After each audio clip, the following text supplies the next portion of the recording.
এখনকার জেনারেশনে বুঝছো, মেয়েরা যে বলে যে আমার ফ্যামিলি মানতেছে না, তুমি কিছু করো না। তুমি কি করো ভাই? তোমার সাথে তোমার বাপ মা কেন বিয়ে দিচ্ছে? তুমি কি করো? তোমার ইনকাম সোর্স কি? এখন আমার কথা যে ইনকাম বলো, ছেলে কি করে না করে, এটা ডাজন্ট ম্যাটার। আমার কাছে মনে হয় যে দুজনে যদি ভালোবাসো, সেক্ষেত্রে মেয়ের সর্বপ্রথম ছেলের থেকে মেয়ের বেশি লড়তে হবে। কারণ ছেলের বাড়িতে কিন্তু প্রবলেম হয় না, বেশি প্রবলেম হয় হচ্ছে মেয়ের বাড়িতে। সো একটা মেয়ে যদি চায়, তাদের রিলেশন 100% পূর্ণতা পাবে। এটা আমি নিজে বলবো, কারণ আমি যেহেতু রিলেশন করে বিয়ে করছি, আমি জানি যে আসলে কি জিনিসগুলো ফেস করা লাগে। আসলে আমার কম কথা শুনি নাই অবশ্য বাড়ি থেকে, কিন্তু আমার মনে হয় আমার একটা কোশ্চেন ছিল, বলো।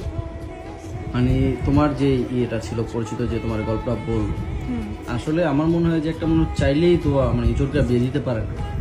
যদি বিয়ে হয়ে যেত আমার, এই টপিকটা পরে আসে যে চাই তোমার যদি বিয়ে হয়ে যাবে, হ্যাঁ তুমি কম লড়ছো না, মানে তোমার ফ্যামিলি তো সবভাবে ট্রাই করছে সবকিছু নিয়ে, হ্যাঁ তোমারও তো পারেনি।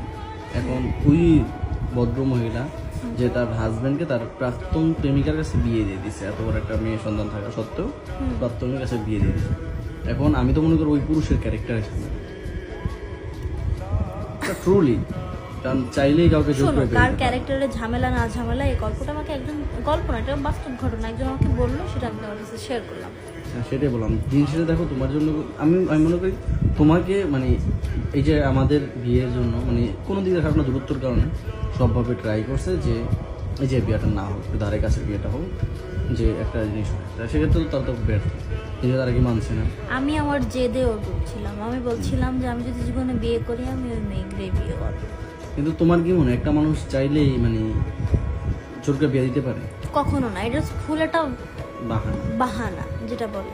যে আমি মনে করি যে যখন কোনো মেয়ে বলুক আর ছেলে বলুক যে আমার ফ্যামিলি মানতেছে না বা আমি এই জন্য বিয়ে করতে পারতেছি না, তার মানে বুঝতে হবে বিশ্বাস ছেলেই করবেন ভাই, চাচ্ছে এটা যে বলবে সেই যাচ্ছে না যে আমি বিয়ে করবো না, সে হচ্ছে দূরত্ব আর তুমি যাচ্ছে। যা গ্রুপ তাদের সাথে আমি যোগাযোগ মনে করো, করি যা যে দেখবা ভাই- যে এই বিষয়ে তাদের সাথে কথাই বলে না। হ্যাঁ, এখন আমি আপনাদেরকে জানাই যে যারা এই কথা বলে যে আমার ফ্যামিলি মানতেছে না বা অমুক রাজি না তমুক রাজি না, এ হ্যান ত্যান বাহানা দেয় না, এগুলা কিন্তু টোটালি একটা বাহানা, এ ব্যতীত কিন্তু কিছুই না।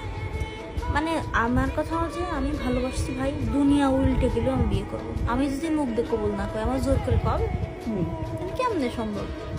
আমি বুঝি না মানুষ কেমনে বলে যে আমার ফ্যামিলি মানতেছে না, আমি বিয়ে করতে পারবো না। তোর প্রেম করার সময় ফ্যামিলি ছিল না? ফ্যামিলিটা শুনে প্রেম করেছি। মামনি, দিন শেষে একটা কথা বলি, শুনেন, সমস্ত বাহানা শেষ, আপনাকে যে ভালোবাসে সে ভালোই বাসবে, ওই 9-6 উচিত।